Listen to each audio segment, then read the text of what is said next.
सिकंदर ने झुमरू को पहले ऑर्डर दिया और फिर धमकी दी कि अगर उसके शरीर से 2 यूनिट खून नहीं निकाला तो वो तीनों को मार डालेगा।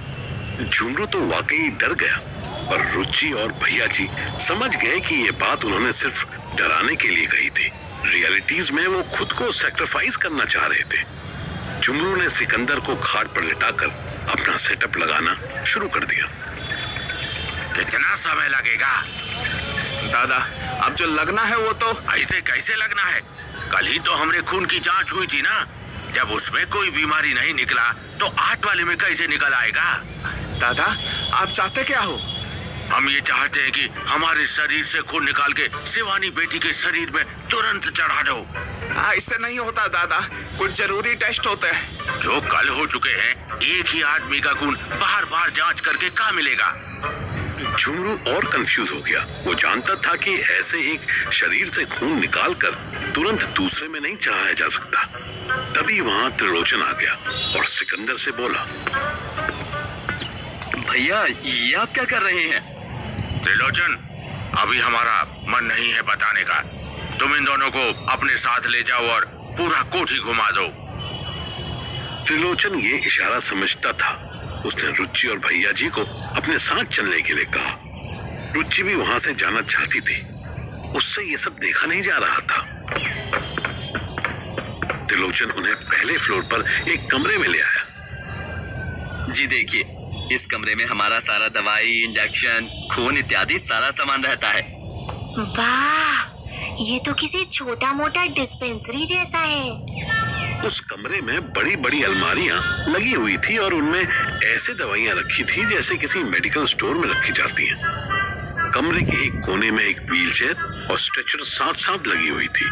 दूसरे कोने में एक बड़ा सा डीप रेफ्रिजरेटर था। इसमें क्या है? जाओ देखो, ऊपर से शीशे का ढक्कन है, सब दिखाई देगा। रुचि डरते डरते फ्रिज तक गई। उसने झांक के देखा और चिल्ला पड़ी, ये कैसे? हल्ला नहीं करो। सिकंदर भैया ने हम सबके खून का इंतजाम करके रखा था, बस अपने लिए ही नहीं किया। उस बड़े से फ्रिज में बहुत सारे ब्लड पाउचेस रखे हुए थे। उन पे स्टिकर भी लगे थे। 4 डब्बियों में एक लिक्विड भरा हुआ था और उनमें आंखें रखी थी। उसी को देखकर रुचि चिल्लाई थी, बाबा, ये खून का इंतजाम तो ठीक है, पर आंखें क्यों रखी हैं? अपना गुस्सा याद करने के लिए। बहुत लंबी कहानी है ये बेटा।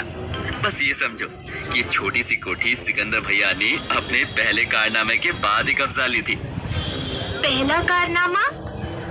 रुचि के सवाल का जवाब भैया जी ने उसके कान में दिया। दादा ने 4 जन को अकेले मार गिराया था। बहुत मशहूर हुआ था वो कांड। गुड़िया, तुम डरो नहीं, आओ तुमको छत दिखाते हैं। बहुत सुंदर छत है यहाँ का। हमारा नाम रुचि है, आप हमें रुचि ही बुलाइए। त्रिलोचन उसे पूरी कोठी दिखाने लगा। यहाँ खून की बोतलें तो रखी ही थी, साथ साथ एक से बढ़कर एक आर्म्स भी छुपा के रखे हुए थे। बाहर से बुड्ढों का आश्रम लगती है छोटी सी कोठी, अंदर से एक गैंग लीडर का, एक बड़ा डॉन का मेन अड्डा थी। वो डॉन जो किसी पुलिस की गोली से रुका, वो डॉन जिसे खत्म करने की मनु ने बहुत कोशिश की, वो डॉन जिसे खुद उसकी भतीजी ने गोली मारी पर वो नहीं मरा, बल्कि आज अपनी बेटी जैसी भतीजी के लिए वो अपने शरीर के खून की आखिरी बूंद तक देना चाहता था। इधर सिकंदर जैसा बदमाश भी किसी को बचाने के लिए अपनी कुर्बानी दे रहा था और दूसरी तरफ मनु ने ग्वालियर पहुंचकर तान्या के पेट पर ऐसी लात मारी थी कि बेचारी जमीन पर गिर पड़ी। मनु ने दरवाजा बंद किया। उसके सर पर खून सवार था। तुम मुझे क्यों मार रहे हो? बहुत इज्जत से बोल रही है कुतिया, और सवाल भी गलत कर रही है। तुझे तो ये पूछना चाहिए कि मैंने तुझ तक पहुंचने में इतनी देर क्यों कर दी। तान्या थोड़ी संभल चुकी थी। उसने धीरे से बेड के नीचे हाथ डाला। उसके हाथ में हॉकी स्टिक आई। अकेले रहने की वजह से तान्या ने पूरे घर में ऐसे बहुत से इंतजाम किए हुए थे। बेड के नीचे हॉकी था, तो किचन की शेल्फ के ऊपर एक बेसबॉल बैट रखा था। वहीं बाथरूम में भी उसने 10 इंच की छोटी सी लोहे की रॉड छुपाई हुई थी। बालकनी में भी एक क्रिकेट बैट रखा हुआ था। मनु उसकी तरफ बढ़ा। आदरचू, ये ले। कुतिया साली। इससे पहले कि मनु कुछ समझता, तान्या ने उसके पैर पर खींच के हॉकी मारा। वो तो मनु की किस्मत अच्छी थी कि उसका पैर थोड़ा सा दूर था, तो हॉकी स्टिक बस छू के निकल गई। तान्या ने दोबारा हॉकी चलाया। इस बार मनु अलर्ट था। वो कूद के पीछे हट गया। भोसड़ी के, मेरे घर आकर मुझे लात मारता है। आज तेरी सारी मनुगिरी निकालती हूँ। रुक तू। मनु तुरंत किचन में घुसा और शेल्फ के ऊपर हाथ मारने लगा। इससे पहले कि बेसबॉल बैट उसके हाथ लगता, तान्या ने पूरी ताकत से हॉकी उसके थाई पर मार दिया। हरामजादी, हॉकी मारती है कुत्ती। अब ऐसे ही तेरी गांड भी मारूंगी, मादरचोद। बहुत चर्बी हो गई है ना तुझे। तान्या ने फिर हॉकी चलाने की कोशिश की, पर मनु ने फुर्ती से बेसबॉल बैट निकाल लिया और खुद को हॉकी लगने से बचा लिया। ये है तेरी पुलिस ट्रेनिंग। मनु ने एक हाथ से उसकी हॉकी पकड़ ली।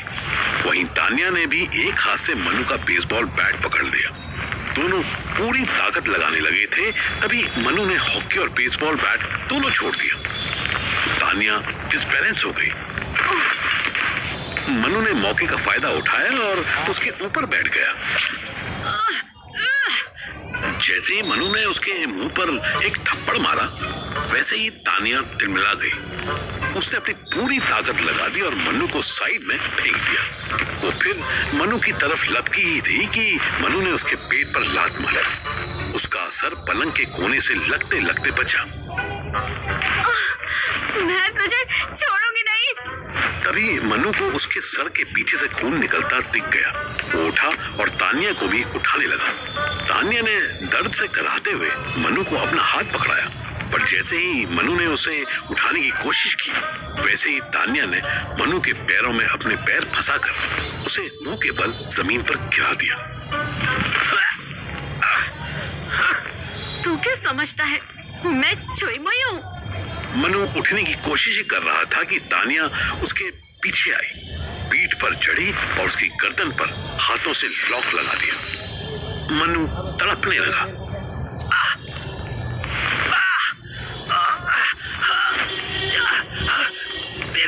तेरे सर से खून निकल रहा है। अभी तेरी बॉडी से जान भी निकलेगी, भोसड़ी के। मनु की आंखें बंद होने लगी। उसे समझ आ गया कि अगर तान्या ने उसे तुरंत नहीं छोड़ा तो वो बेहोश हो जाएगा। उसने आखिरी कोशिश करके अपना फंसा हुआ हाथ निकाला और तान्या के बाल खींच लिया। लौंडियों वाली हरकतें करता है। अचानक इतनी जोर से दरवाजा बजा कि तान्या और मनु दोनों डर गए। तान्या ने मनु की गर्दन छोड़ी और उठकर अपनी टी शर्ट और पैजामा सही करने लगी। मनु वहीं फर्श पर सर नीचे करके लेट गया। उसकी गर्दन में बहुत तेज दर्द हो रहा था। दरवाजे की आवाज के साथ ही तान्या के दिल की धड़कन भी बढ़ने लगी। उसने हिचकिचाते हुए दरवाजा खोला।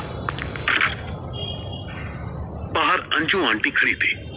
वही अंजू आंटी जो तान्या की लैंडलॉर्ड थी और मनु से ट्रेन में मिल चुकी थी। तन्नू, बहुत शोर आ रहा था। सब ठीक है ना? हैं? हाँ, सब ठीक है। आप जाओ, पार्क में जाकर हा हा हा करो। अरे बताना क्या हो रहा था? तू तो टाल रही है। नहीं टाल रही आंटी, बस ऐसे ही वर्कआउट कर रही थी। कसरत हैं? बाल पंखे से बांधकर वर्कआउट कर रही थी क्या? कैसे चुड़ैल जैसे हो गए?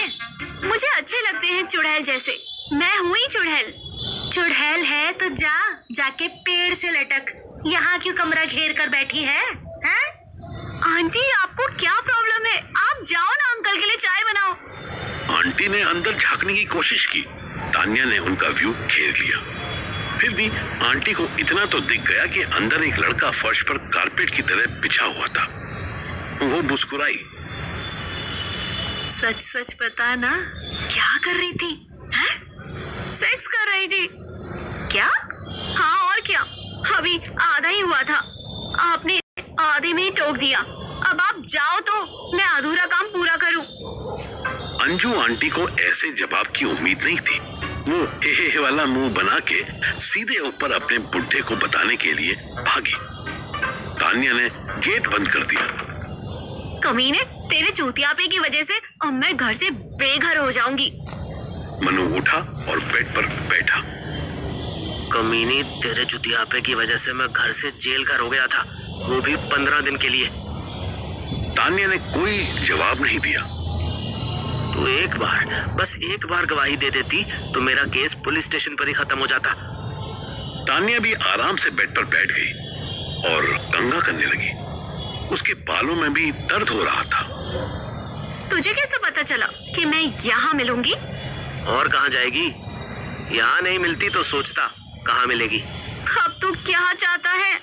अच्छे से तेरी बैंड बजाना चाहता हूँ। तान्या ने गुस्से से मनु की तरफ देखा, फिर मुस्कुरा दी।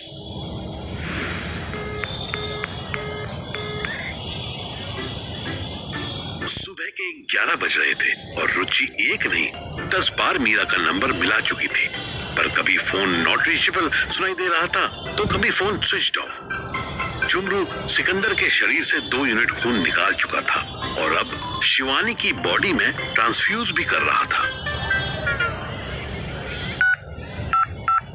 नंबर पर आप कॉल कर रहे हैं वो अभी बंद है, कृपया दोबारा प्रयास करें।